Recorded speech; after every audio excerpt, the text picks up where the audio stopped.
but when they yank me, I kind of fall into a body lock. If this girl happens to have higher levels of testosterone than the average cis woman, giving her that voice, then she is the exact demographic that would be unintentionally hurt by trans women being banned from sports. Right, like she is the one that I can say, hey, referee, we need to have her genetically tested because she has a deep voice and, you know, she dominated this round. She clearly dominated and won this round. Therefore, she's suspicious. How many times have we talked about the trans athlete thing?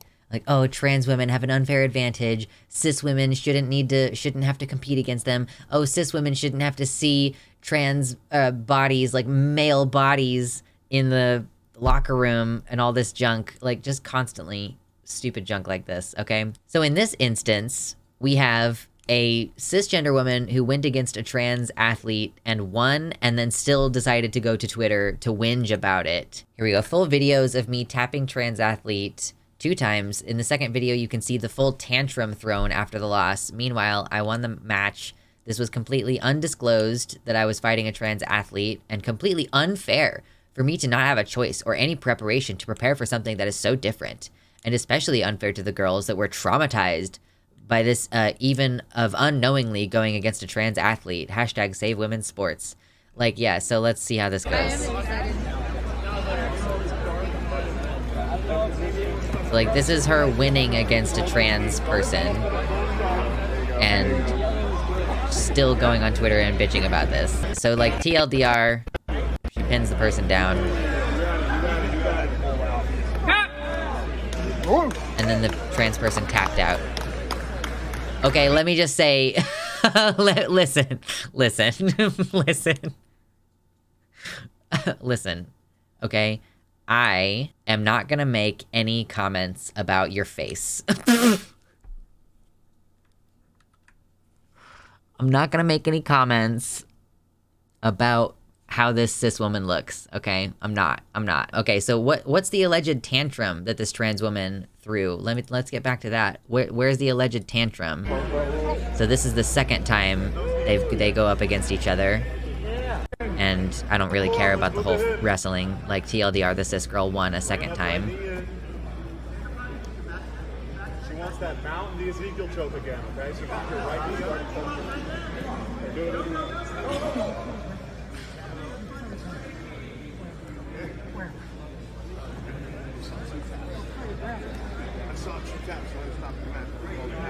Okay, so I think that the referee thought that the trans woman tapped out, and she's like, I didn't tap out, but okay, I'll just, you know, whatever. I'll let it go anyway.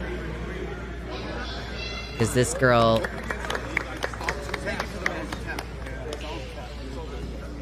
Yeah, so she's mad because she didn't tap out, but the match was called even though she didn't tap out.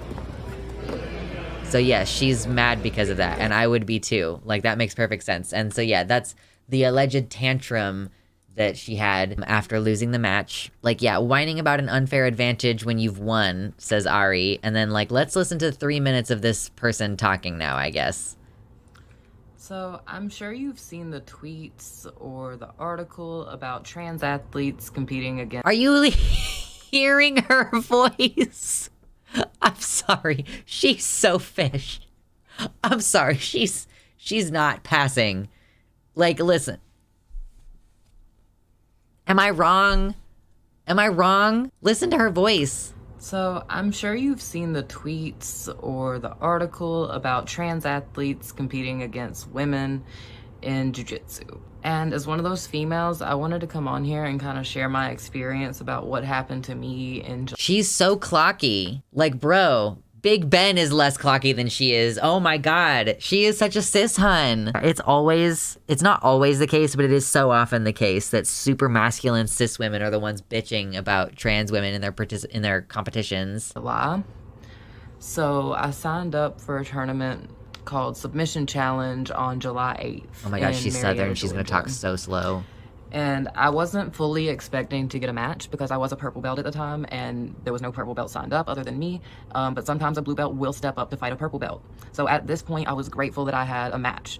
So she was wrestling against someone who was at a lower tier than she was in the competition. Until I found out later in this day that I am indeed fighting a biological male.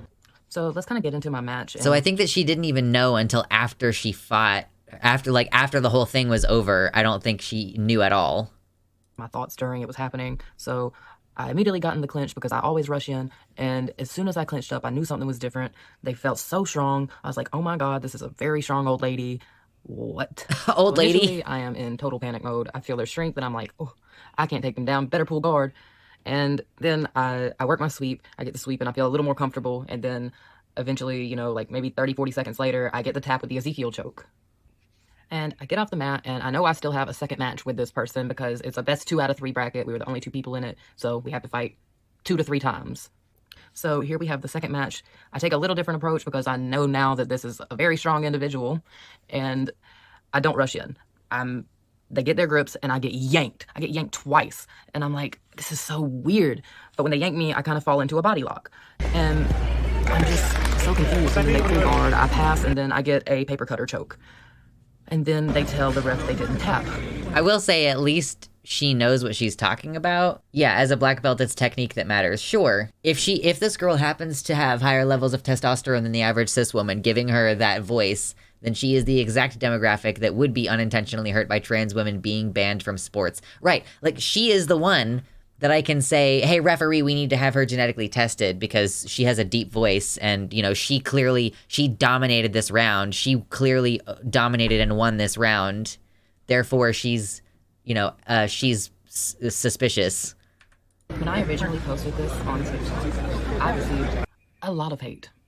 And this was never about me winning or beating a trans opponent. This was about me giving a voice to other girls like Jaden and Adela who were scared in their matches. Oh yeah? Were you scared? I don't care.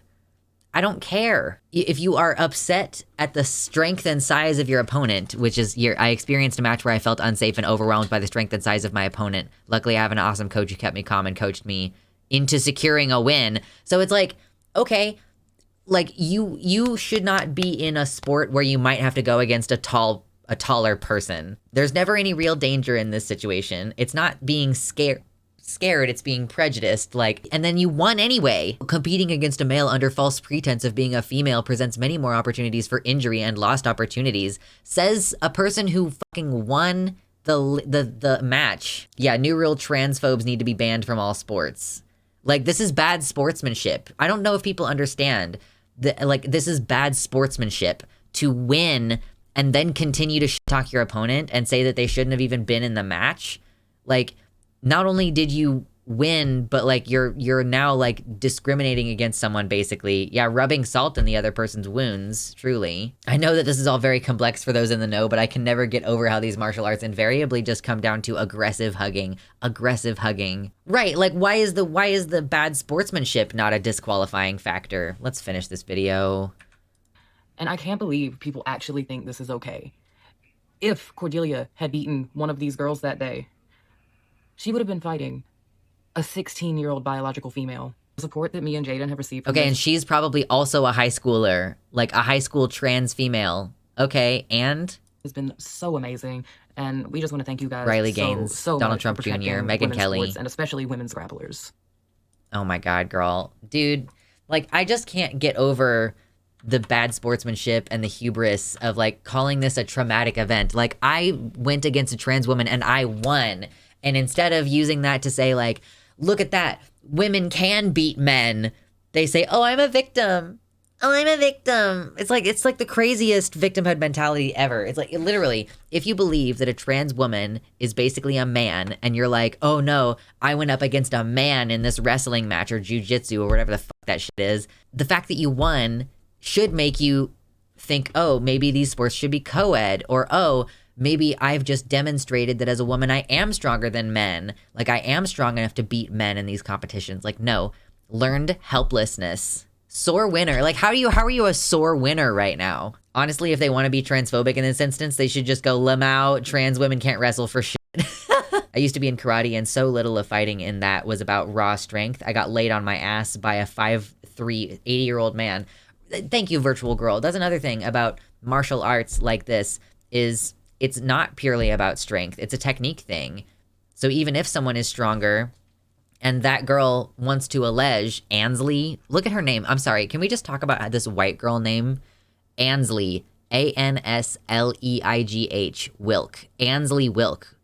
What white people bullshit is your name, girl? Like, I'm so sorry that your parents have only, like, 3 IQ points between the two of them. But yeah, she thought, oh, my opponent is much stronger than me. And then she won on the technique side because that's what it's about. The YouTube chat won't show up on the video. Her name is a tragedy.